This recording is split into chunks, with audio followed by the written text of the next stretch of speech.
Salut tout le monde, on se retrouve aujourd'hui avec une nouvelle vidéo et ça va être une vidéo parcours scolaire avec bulletin. Voilà, suite à ma vidéo vlog, vous m'avez demandé, je me suis dit que c'était une bonne idée étant donné que j'avais absolument pas laissé sur ma chaîne les anciens parcours scolaires et je ne sais pas pourquoi puisque je m'en souvenais même pas. Mais voilà, donc j'ai l'Odos avec moi, comme ça je vais pouvoir vous faire partager mon parcours et mes galères parce qu'honnêtement je ne sais pas comment j'ai pu en arriver jusque là.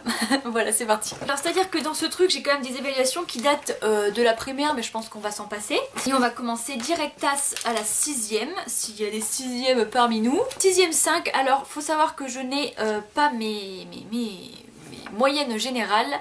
En gros j'étais très mauvaise, voilà, 6ème 5 c'était un peu la catastrophe. J'avais pas la moyenne en français, 8-7, j'avais pas la moyenne en technologie, ah mais non sinon le reste ça va. SVT 14, éducation civique 12, histoire géo 10, 10 en maths, 10 en anglais. Bon en fait ça passe, je pensais que c'était pire. C'est pour le troisième trimestre. Je vais avoir le rendez-vous parent-prof entre temps parce que je sais qu'à chaque fois on me disait après le rendez-vous parent-prof tu te bouges le cul bizarrement. Parce que le premier trimestre je crois que c'était pas ça, voilà. Mais non en fait ça va, comment ça se fait que j'ai des 14 et tout là? Pourquoi je m'en souviens pas? Vous savez quoi, on va lire les appréciations générales, ça va être le mieux. On va lire la troisième, ouais, le troisième trimestre, allez on va se faire plaisir. Malgré du sérieux en classe, ses résultats sont très fragiles car le travail personnel est trop superficiel. Megan devra montrer davantage de dynamisme et s'investir plus sérieusement pour suivre en 5ème. Passage en 5ème, bien sûr, des révisions s'imposent cet été. On va passer à la 5ème puisque la 5ème étant la classe que j'ai redoublée, vous n'allez pas être déçus des bulletins que j'ai eu. Alors en 5ème on avait commencé avec quand même un 8-5 en français, un 6-3 en histoire géo, un 5-7 en maths et tout ça c'est bien sur 20. 9-1 en physique chimie, 6-6 en SVT, voilà, je pense que ma moyenne elle devait tourner autour de 7 quoi, hein. C'était pas joli. Sachant que ça c'était au premier trimestre et que ça s'est aggravé, on va directement passer au troisième hein, parce que le troisième je crois que c'est le pire. En troisième trimestre je me suis quand même tapé, je vous jure que c'est vrai, c'est calamitique hein. Un 2,3 en histoire géo et un 5,3 en maths. Voilà. De très grosses difficultés, une baisse générale très inquiétante, proposition de redoublement. Je me rappelle vraiment ce jour-là. Le jour où j'ai redoublé, c'est-à-dire qu'il y avait la soirée du collège ou je sais pas trop quoi, j'en avais pas parlé à ma mère, je devais le faire signer le soir. Et en fait quand j'avais des trucs genre un peu graves à faire signer à ma mère, je l'ai fait signer le matin parce que le matin elle n'y voyait pas et du coup elle signait sans rien voir. Sauf que ce jour-là, elle a vu mon avis de redoublement, elle a pété littéralement un câble et puis du coup elle était tellement vénère qu'elle m'a dit bah, tu vas redoubler, voilà ça t'apprendra à faire signer tes trucs au dernier moment. Et voilà, je fus très triste. Et on passe à ma deuxième 5ème pour vous montrer que finalement le redoublement c'est pas tant une punition que ça puisque j'avais eu les encouragements à la fin de ma deuxième 5ème et que j'avais beaucoup progressé. Donc en anglais je m'étais sortie avec 14,5, art plastique 12,25, sport 11,75 parce que c'est pas trop mon truc. Éducation civique 13, musique 12, français 11,66, histoire géo 12,17, maths 12,29, physique 12,71, techno 14,83, c'est-à-dire que j'avais juste pas la moyenne en SVT. 8-17, c'est pas trop mon truc les sciences quoi. En progrès tout au long de l'année, Megan a atteint un niveau tout à fait convenable, le redoublement est positif, il faudra toutefois approfondir l'étude des leçons pour réussir l'année de 4ème. Autant vous dire que les redoublements finalement ça sert à quelque chose. On passe à la 4ème et sûrement l'année que j'ai le mieux réussi, pourtant j'étais avec une amie avec qui j'ai eu vraiment de gros fous rires en cours, c'était un peu du n'importe quoi. Et voilà, c'est l'année où je me suis pas forcément donné du mal mais j'ai le mieux réussi, donc que demande le peuple. En 4ème, j'ai eu les encouragements sur tous mes trimestres, donc c'est plutôt cool. J'étais pas une super bonne élève, j'avais pas 15 de moyenne, mais voilà, j'avais des notes qui vaciller à 12, voilà 12 en anglais, 17 en musique, 11 en maths, 15 en SVT, bon, finalement comme quoi hein. Et donc j'ai fini mon année de 4ème avec une admission en 3ème évidemment, avec 11 en anglais, 9,75 en art plastique, je vous disais c'était pas trop mon truc, beaucoup de bavardage, des efforts superficiels, bilan annuel trop juste. Sport, 10,83, quelques efforts et progrès ce trimestre à poursuivre l'an prochain, voilà. Alors là, the note, 19,5 en éducation musicale. Élève volontaire à l'oral, j'adore ça la musique. Bon 10 en espagnol c'était pas mon délire, 10 en maths, bon voilà. Un parcours modeste mais méritant. Megan a des qualités qu'elle devra continuer à faire valoir pour réussir son dossier d'orientation en fin de 3ème. Ils m'ont mis un E à Megan, ça c'est les trucs que je comprends pas, c'est marqué en gros quand même, mon nom de famille, mon prénom et tout, ils arrivent à faire une faute à mon prénom en fin de page. Et on passe en troisième où là c'est bien redescendu, vraiment bien. C'est-à-dire que en troisième j'ai commencé l'année avec 11,26 de moyenne et je l'ai terminé avec 9,73. Ce qui s'est passé, c'est qu'on ne voulait pas me laisser aller en seconde générale alors que c'était mon vœu d'orientation. Donc pour le premier trimestre, on m'avait dit ce premier trimestre est insuffisant, Megan ne s'implique pas, elle doit être active et plus intéressée en classe et accentuer le travail à la maison. L'apprentissage des leçons et la réflexion sur les implications doivent être plus approfondies, le passage en seconde n'est pas envisageable à ce jour. Ensuite, pour le second trimestre, on m'avait dit des lacunes importantes dans des disciplines fondamentales pour poursuivre des études longues. On ne peut pas réussir dans un travail rigoureux, sans un travail rigoureux, régulier et approfondi. Mais peut-être n'aimez-vous pas le travail scolaire, c'est à vous de voir. Voilà, les petites phrases qui font plaisir. Et ensuite, pour le troisième, on m'avait marqué seulement seconde générale et technologique. Genre voilà, on te l'a laissé, maintenant démerde-toi. Sachant que, bon, on m'a quand même pas laissé là, c'est-à-dire que mon prof principal, moi, m'avait dit je ne te laisserai pas passer en seconde générale. Mais comme j'ai voulu ne faire aucun autre vœu, ils n'ont pas eu le choix. Mais j'ai eu rendez-vous avec le directeur et ma mère, du coup. On a une petite lettre avec votre enfant, Megan, élève de 3e 6, a été admis en seconde générale à l'issue du conseil de classe du 3e trimestre, 2007-2008. Ça ne nous rajeunit pas. Ses résultats d'ensemble sur l'année scolaire étant très moyens, je souhaite vous rencontrer avec elle avant la fin de l'année pour préparer ce passage en seconde et étudier les conditions de réussite. Voilà, un truc qui sert pas à grand chose. Ensuite, je vais passer au résultat du brevet. Je sais qu'il y a eu beaucoup de réformes, je ne sais plus du tout comment le brevet ça se passe. Je vais vous lire moi en tout cas les matières que j'ai eues, comment ça s'est passé. Il me semble que c'est toujours un contrôle continu dans l'année avec un examen en fin qui est additionné. Enfin bref. Je vous lis ce que j'ai vu et puis on verra. Pour les épreuves durant l'examen, en français j'ai eu 24 sur 40, en dictée question donc 14,5 sur 25, rédaction 9,5 sur 15, maths 29 sur 40, histoire géo 22 sur 40. J'ai eu la moyenne partout, ça m'a fait une moyenne de 12,50. Et ensuite la moyenne que j'avais dans l'année était de 11,09, ce qui m'a fait au total 11,58. Voilà, c'était pas trop mal je trouve pour une élève qui avait pas branlé grand chose en troisième. Vous avez vu un petit peu mes bulletins, j'ai pas fini très bien l'année, mais j'ai eu mon brevet, j'ai pas eu de mention c'est vrai, mais voilà, j'étais contente de l'avoir quoi. Donc on passe en seconde générale, l'année que j'ai le moins aimée, voilà. En fait ce qui s'est passé c'est que ma seconde a été plutôt moyenne et au rendez-vous par un prof, la seule année où je ne vais pas avec ma mère, ma prof principale m'a laminé en disant que j'avais pas ma place ici, que je prenais la place de quelqu'un d'autre, qu'il fallait me foutre ailleurs, etc. Voilà, que des très bonnes choses à mon égard. Donc c'est vrai que j'ai quand même plutôt mal commencé l'année pour quelqu'un qui veut partir en première L, 3,71 en espagnol sur 20, voilà, c'était pas le mieux quoi. J'avais également 3 en SES parce que c'était pas trop mon délire, les sciences économiques et sociales. 14 en sport, ça c'est pas mal, ça me ressemble pas.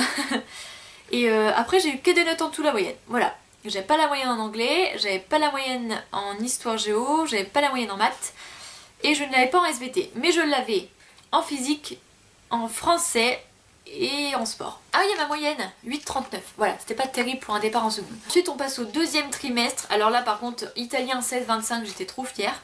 Je m'étais améliorée en espagnol, on est passé de 3 à 8, c'est pas mal. J'avais toujours pas... Ah, j'avais plus la moyenne en sport. Des résultats faibles à la hauteur des efforts par Megan en volleyball. Voilà. À SES aussi, je passais de 3 à 9. Voilà, il faut quand même voir les efforts de temps en temps. Ensemble insuffisant, reprenez vos efforts. La première L est compromise.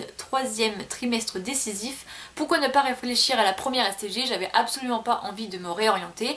Pour moi, c'était partir en première L. Un point, c'est tout. Donc ce que j'ai fait au 3e trimestre, c'est que je me suis boostée, mais en l'occurrence j'ai travaillé les matières de L et j'ai complètement relâché les matières scientifiques. Donc j'avais la moyenne en anglais, en sport, en espagnol, en français, en histoire géo, en italien et en SVT dis donc. Et j'avais pas la moyenne en maths, en physique et en SES. Bref, encore une fois je me suis battue, j'ai voulu aller en première L, quoi qu'il en soit, et j'ai réussi. On va pas se mentir, mes notes c'était pas non plus la grosse réussite en première, puisque au premier trimestre je me suis tapé 8,5, au deuxième 8,46 et au troisième 9,40 parce qu'il y a des progrès. Et on me l'a dit d'ailleurs, des progrès ce trimestre c'est encouragement, les difficultés demeurent malgré les efforts, soyez plus dynamiques. Passage en terminale L à vos risques et périls.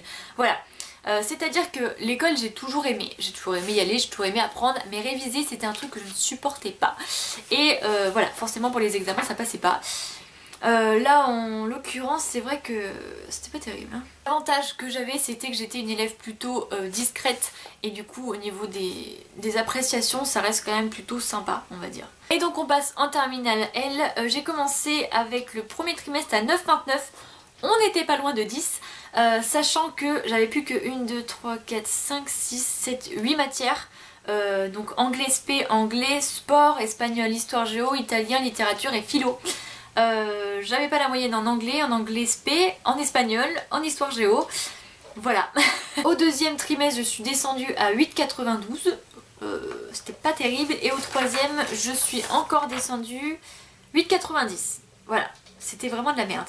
J'ai quand même eu des bonnes appréciations en histoire, des efforts un peu irréguliers, lacunes toujours présentes, élève méritante, ça c'est sympathique. Donc on va passer aux notes du bac, si toutefois je les retrouve. C'est le bac, quand je l'ai passé c'était en 2010-2011, 2010 les épreuves anticipées, 2011 le bac général. Donc du coup en 2010 j'ai passé français, enseignement scientifique et maths, sachant que je ne sais plus du tout si les maths sont toujours d'actualité maintenant en L. Il me semble que non mais je suis pas sûre, dites-moi si je me trompe. Donc j'avais eu 11 en français, 8 à l'oral, ça a été une véritable catastrophe. Je suis tombée sur la poésie et j'ai pas pu sortir de mots, voilà. Encore 8 franchement je trouve que c'était pas trop mal vu ce que j'avais dit, mais voilà, une catastrophe. 10 en enseignement scientifique et 11 en maths. C'était vraiment pas terrible dans le sens où les maths ça devait être genre la matière cadeau parce que c'était pas bien compliqué normalement en littéraire, mais voilà, étant donné que ça n'a jamais été trop mon délire, 11 c'était déjà pas mal pour moi. Et donc on passe au bac en 2011, donc j'avais eu 12 en littérature, 8 en histoire géo, 7 en anglais, 4 en philo, oui 4 en philo, 11 en espagnol, c'est la seule fois que j'ai eu la moyenne au lycée en espagnol, voilà, 10 en sport, 11 en anglais spécialité, 12 en italien et 10 en TPE. Donc vous vous doutez bien qu'avec un 4 en philo, coef 7 en littéraire, ce fut le rattrapage. J'ai choisi au rattrapage, on a le droit à 2 matières, j'ai choisi la philo et l'anglais. Donc en philo je suis passée de 4 à 8, c'est pas trop mal je trouve, sachant que c'était sur des livres. Donc il y avait 2 livres et j'en ai eu aucun de deux. Voilà, il y avait Machiavel et il y avait... Je sais plus le deuxième, j'avais choisi le deuxième en plus. Mais je sais plus, oh je sais même plus lequel j'ai choisi. Ah je sais plus. Enfin bref, il y avait ces 2 livres là. Et ensuite en anglais, je suis passée de 7 à 13, ce qui est pas trop mal parce que moi à l'oral normalement je suis plutôt réservée et tout, et là je me suis dit franchement c'était pas mal, on a bien parlé, franchement l'examinatrice était plutôt sympa, donc voilà. Et j'ai réussi à rattraper tous mes points et même en avoir en plus. J'ai eu mon bac au rattrapage mais j'ai pas honte parce que je l'ai eu et voilà, vu le parcours scolaire que vous avez vu au collège et au lycée, je pense que c'est un petit peu un miracle quand même, voilà. Donc ensuite après le lycée je suis rentrée en fac de psychologie, la première année je l'ai eu. J'avais quand même eu des rattrapages pour le second semestre mais j'avais quand même, voilà. Donc là ça s'était plutôt bien passé, j'aimais bien ce que je faisais, j'aimais bien ma fac, enfin voilà, c'était plutôt cool. Et ensuite la deuxième année je l'ai loupé et j'ai redoublé pour la repasser et je ne l'ai toujours pas eu. Je bloquais énormément au niveau des QCM, c'est-à-dire que bah, vous le savez c'est des examens où vous avez des réponses à choix multiples. Et le problème c'est que j'avais l'impression que toutes les réponses étaient toujours justes, voilà c'était trop bizarre.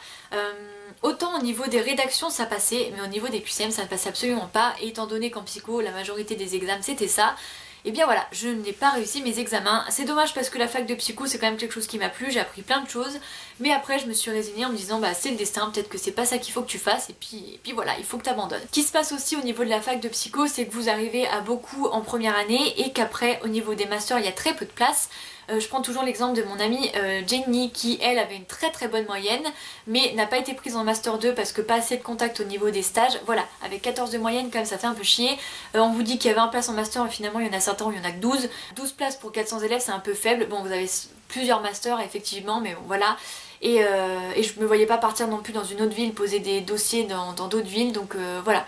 Je me suis dit que finalement c'était peut-être un mal pour un bien parce que même si j'avais été jusqu'au master 1 j'aurais peut-être pas pu avoir mon master 2 s'il n'y avait pas eu assez de place. Donc j'ai arrêté la fac de psycho en juillet après les rattrapages du coup et j'ai voulu directement me réorienter, je voulais absolument trouver quelque chose pour la rentrée et je m'étais dit auxiliaire vétérinaire.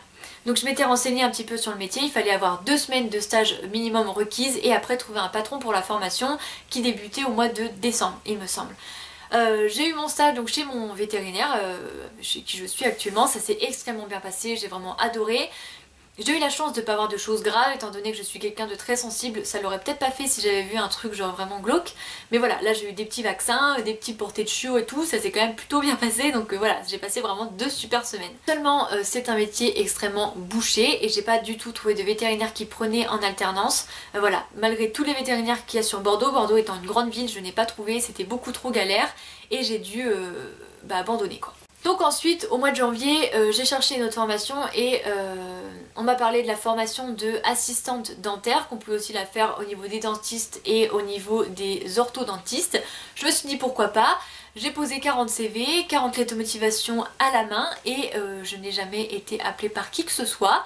Voilà, c'était galère parce que j'étais, pour celles qui me connaissent depuis longtemps, elles le savent, qui suivent ma chaîne depuis un bout de temps, j'étais également à mi-temps au Leclerc, donc voilà, c'était vraiment genre la grosse galère parce que j'avais pas assez de revenus, avant je vivais avec les bourses universitaires également, enfin bref, grosse galère. J'ai eu la chance finalement d'être prise à temps plein, donc j'étais en mi-temps étudiant en caisse, je suis passée à temps plein en caisse à partir du mois de juin, il me semble. Donc juin, juillet, août, voilà, je m'étais dit tu vas pouvoir tranquillement te poser et réfléchir à ce que tu vas faire, en attendant tu auras quand même des revenus et c'est ça le plus important quand même, c'est de vivre dans un confort minimum et de pouvoir manger quoi. Et donc ce qui s'est passé, c'est que au mois de septembre, enfin un petit peu avant, au mois d'août, on m'a proposé donc ce nouveau poste à Leclerc en tant que CRCI, donc correspondante communication relations clients internet.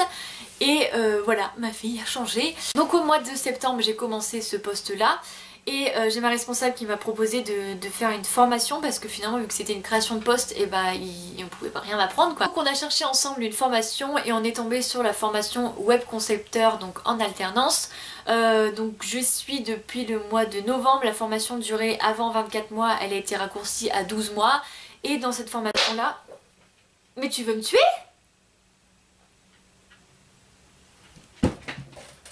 La vérité, Simba il était sur la mare, il m'a balancé la peluche s'il vous plaît. Donc durant cette formation, on apprend pas mal de choses, notamment le graphisme avec Photoshop, Illustrator, etc. J'ai appris quelques petites choses au niveau de la vidéo parce que j'ai fait une semaine sur la formation vidéo avec Adobe Premiere. Là je vais commencer le community management, j'ai fait du HTML et CSS, je vais avoir du PHP aussi, je crois qu'il y a aussi du JavaScript, voilà, j'ai eu des cours de droit aussi, enfin bref, il y a pas mal de choses, c'est divers et varié et j'aime vraiment beaucoup cette formation. J'avais jamais fait d'alternance et je trouve ça plutôt cool et voilà, donc la formation que je fais actuellement. Les évaluations, on est évalué toute l'année par rapport aux cours en contrôle continu, donc à chaque fois on rend à chaque fin de session on va dire, genre j'ai rendu un truc pour Photoshop, j'ai rendu un truc pour Illustrator, un truc pour Adobe Premiere, un truc pour le code HTML, CSS, voilà, à chaque fois on est évalué là-dessus. Et ensuite on a 2 gros dossiers à rendre, le premier c'est pour une association, donc on fait ça en groupe, voilà, un site internet à rendre pour une association, et le deuxième c'est un truc pour mon entreprise quoi. Voilà, donc l'association va devoir rendre le DOS pour le mois de mai et la soutenance au mois de juin. Et pour le reste je crois que c'est jusqu'en octobre, donc voilà, c'est pour ça que j'ai pas mal de travail cette année. Mon parcours scolaire, vous l'aurez bien compris, j'ai toujours été une élève plutôt moyenne mais je me suis battue pour avoir ce que je voulais. Aujourd'hui j'ai une vie plutôt cool, j'ai une formation que j'aime beaucoup, j'ai un travail que j'aime beaucoup et je trouve que je m'en sors plutôt pas mal. On a un cours assez difficile, il y a beaucoup de gens qui n'ont pas cru en moi, notamment au niveau des professeurs, il y en a certains, on voyait clairement ce qu'ils pensaient, c'était genre elle aura absolument aucun diplôme, je sais pas ce qu'elle fout ici. Et de méchanceté de la part de certains membres de ma famille, surtout quand j'étais plus jeune, c'est-à-dire que quand j'étais petite j'ai vu une psychomotricienne pendant 2-3 ans puisque j'avais un rapport avec les adultes assez compliqué, j'avais très peur des adultes en fait, je pleurais pour pas grand chose, j'étais extrêmement renfermée. Et j'étais également une grande passionnée de chiens et j'en parlais tout le temps, on en bouffait matin, midi et soir, c'était voilà, ma grosse passion, je m'étais vachement impliquée là-dedans, j'adorais les chiens. Et ça m'a valu beaucoup de moqueries et de méchanceté de la part de certains membres de ma famille qui me voyaient un petit peu comme une débile. Voilà. J'espère vraiment que cette vidéo vous aura plu. Si vous avez envie de quelque chose, eh bien battez-vous pour. C'est important d'avoir l'avenir qu'on veut et qu'on mérite. N'écoutez pas les personnes néfastes qui ne croient pas en vous et entourez-vous seulement que des bonnes personnes. Et puis voilà. Donc j'espère encore une fois que ça vous a plu. Et puis je vous dis à très bientôt pour une prochaine vidéo. Salut! On dégage. On dégage de la piste. Ça va quoi? Ça va ou quoi, chaton? On a la tête dans le cul. Oh, on s'étire et tout là, on est bien. Tu m'aimes ou pas? Bien sûr que tu m'aimes. Évidemment. tout le monde m'aime. Pardon.